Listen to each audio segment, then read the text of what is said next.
नमस्कार दोस्तों। वास्तु भक्ति में आप सभी का स्वागत है। पितृपक्ष की पौराणिक कथा के अनुसार जोगे तथा भोगे दो भाई थे। दोनों अलग अलग रहते थे। जोगे धनी था और भोगे निर्धन। दोनों में परस्पर बड़ा प्रेम था। जोगे की पत्नी को धन का अभिमान था, किंतु भोगे की पत्नी बड़ी सरल हृदय की थी। पितृपक्ष आने पर जोगे की पत्नी ने उससे पितरों का श्राद्ध करने के लिए कहा, तो जोगे इसे व्यर्थ का कार्य समझकर टालने की चेष्टा करने लगा। किंतु उसकी पत्नी समझती थी कि यदि ऐसा नहीं करेंगे तो लोग बातें बनाएंगे।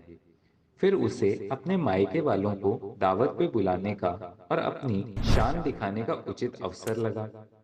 अतः वह बोली, आप शायद मेरी परेशानी की वजह से ये कह रहे हैं, किंतु इसमें मुझे कोई परेशानी नहीं होगी।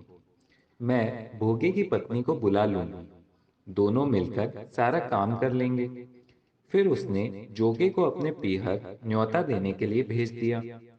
दूसरे दिन उसके बुलाने पर भोगे की पत्नी सुबह सवेरे आकर काम में जुट गई। उसने रसोई तैयार की, अनेक पकवान बनाए, फिर सभी काम निपटाकर अपने घर आ गई। आखिर उसे भी तो पितरों का श्राद्ध तर्पण करना था। इस अवसर पर ना तो जोगे की पत्नी ने उसे रोका और ना वह रुकी। शीघ्र ही दोपहर हो गई। पितृ भूमि पर उतरे। जोगे भोगे के पितर पहले जोगे के यहाँ पर गए, तो क्या देखते हैं उसके ससुराल वाले वहां भोजन पर जुटे हुए हैं। निराश होकर वे भोगे के यहाँ गए। वहां क्या था, मात्र पितरों के नाम पर अगियारी देख दी गई थी। पितरों ने उसकी राख चाटी और भूखे ही नदी के तट पर जा पहुंचे। थोड़ी देर में सारे पितृ इकट्ठे हो गए और अपने अपने यहाँ के श्राद्धों की बड़ाई करने लगे। जोगे भोगे के पितरों ने अपनी आप बीती सुनाई। फिर वे सोचने लगे, अगर भोगे समर्थ होता तो शायद उन्हें भूखा न रहना पड़ता। मगर भोगे के घर में तो 2 जून की रोटी भी खाने को नहीं थी। यही सब सोचकर उन्हें भोगे पर दया आ गई। अचानक वे नाच नाच कर गाने लगे, भोगे के घर धन हो जाए, भोगे के घर धन हो जाए। सांझ होने को हुई।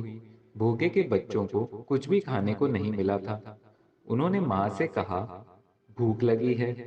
तब उन्हें टालने की गरज से भोगे की पत्नी ने कहा, जाओ, आंगन में हौदी औंधी रखी है, उसे जाकर खोल लो और जो कुछ मिले बांटकर खा लेना। बच्चे वहां पहुंचे तो देखते हैं कि हौदी मोहरों से भरी हुई है। वे दौड़े दौड़े मां के पास पहुंचे और उसे सारी बातें बताई। आंगन में आकर भोगे की पत्नी ने यह सब कुछ देखा तो वह हैरान रह गई।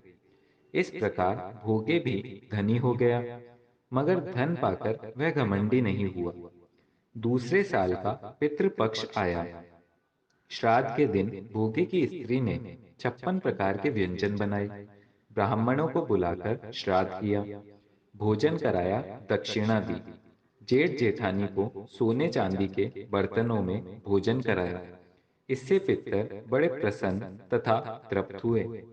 दोस्तों, इसी तरह की और भी कहानियों के लिए हमारे चैनल को सब्सक्राइब कीजिए और वीडियो को अधिक से अधिक शेयर कीजिए। धन्यवाद।